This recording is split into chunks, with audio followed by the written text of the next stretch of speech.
Angka ini masih sangat terkendali dan berada dalam koridor desain APBN 2026.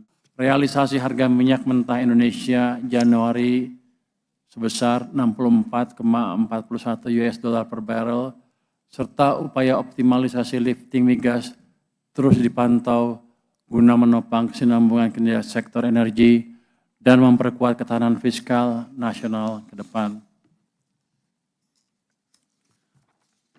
Next. Selanjutnya kita masuki realisasi APBN hingga 31 Januari 2026. Realisasi APBN menunjukkan kinerja yang solid. Pendapatan negara telah mencapai 172,7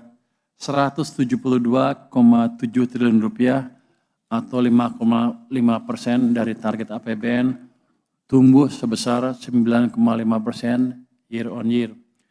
Kinerja ini ditopang oleh penerimaan pajak perpajakan yang tetap kuat serta PNBP yang mulai menunjukkan pemulihan di luar komponen non berulang tahun lalu.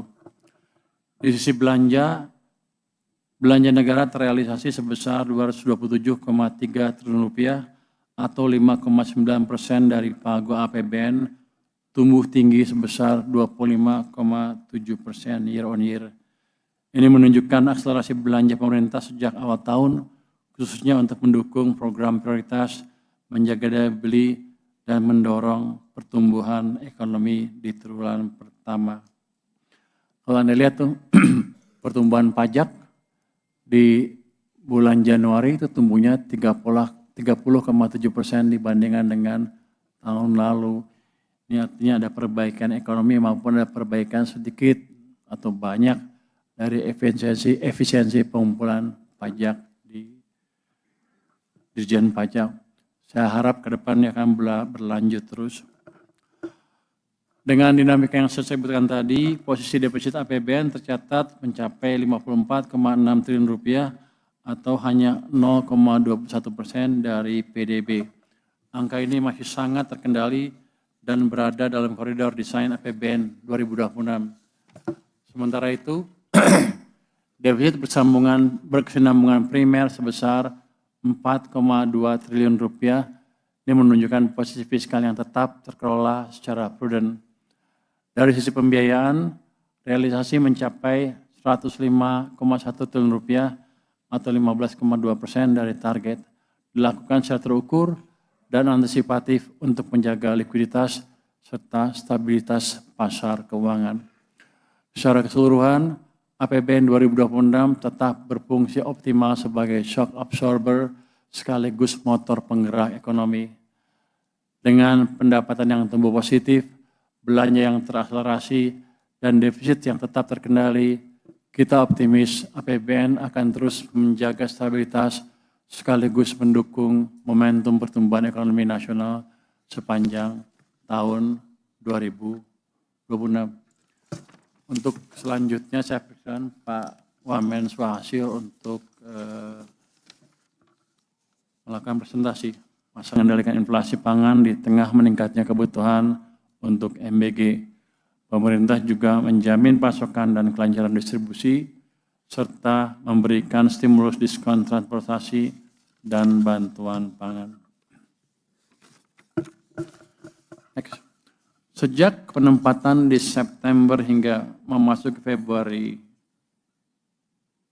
strategi fiskal dengan penempatan 200T yang terus dikoordinasikan dengan strategi moneter Bank Indonesia konsisten mendukung likuiditas.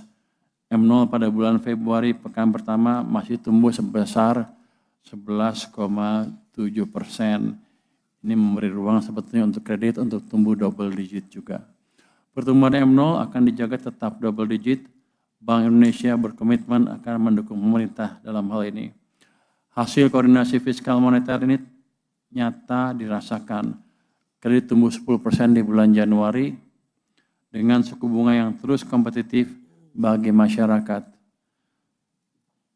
Suku bunga kredit sudah turun ke 8,80% per Januari 2026 dibandingkan dengan Agustus tahun lalu yang berada pada level 9,12%. Komitmen koordinasi kebijakan yang disepakati dengan BI akan terus dijaga dan kami bertemu Gubernur BI Jumat pekan lalu untuk konsolidasi kebijakan.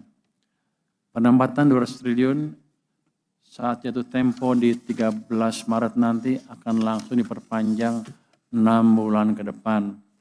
Jadi bank tidak perlu khawatir kehilangan likuiditas karena pemerintah akan terus mendukung likuiditas di pasar.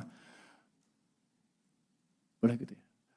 Kami mengharapkan bank lebih bersemangat mencari debitur tentunya dengan tetap menjalankan prinsip kehati-hatian. Jadi kan jangan banyak orang itu Maret habis, apakah banknya akan kehilangan likuiditas karena uangnya ditarik pemerintah. Dengan pernyataan barusan, saya tegaskan bahwa hal itu tidak akan terjadi. Kami akan evaluasi kembali September nanti, 6 bulan setelah perpanjangan. Harapannya ekonomi sudah semakin bergerak lebih tinggi, berbagai program prioritas pemerintah semakin terlihat hasilnya, dan antara sudah semakin berperan, dan dana non-resident sudah semakin banyak masuk ke Indonesia, dengan kinerja ekonomi dan kepercayaan Indonesia yang terus membaik.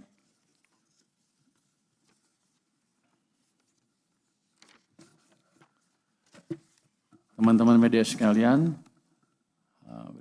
berikutnya.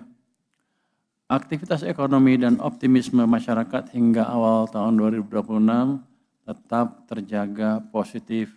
Manufaktur menunjukkan ekspansi selama 6 bulan berturut-turut. Ini mencerminkan kuatnya permintaan domestik dan PMI-nya 6 bulan berturut naik terus ya, lebih malah. Indeks penjualan retail juga terus menguat yang kiri bawah. Ini menandakan konsumsi rumah tangga tetap solid sebagai salah satu penopang utama pertumbuhan. Ini menggambarkan adanya betul-betul perbaikan di masyarakat.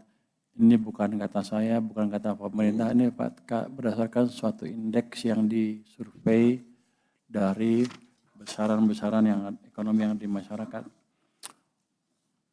Di sisi persepsi, keyakinan konsumen terhadap pemerintah juga berada di level yang amat tinggi.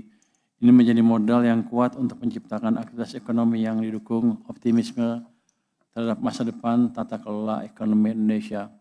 Kalau Anda lihat yang kanan atas, kita pakai yang IKKP yang ada base yang kuningnya itu, sekarang di posisi 117. Itu artinya kepercayaan pemerintah berada di level yang tertinggi dalam beberapa tahun terakhir. Saya bilang level tertinggi sekarang. Jadi stay updated. Info terkini masih banyak. Jangan lupa subscribe, like, dan share YouTube official OKZone. Dan selengkapnya ada di okezone.com.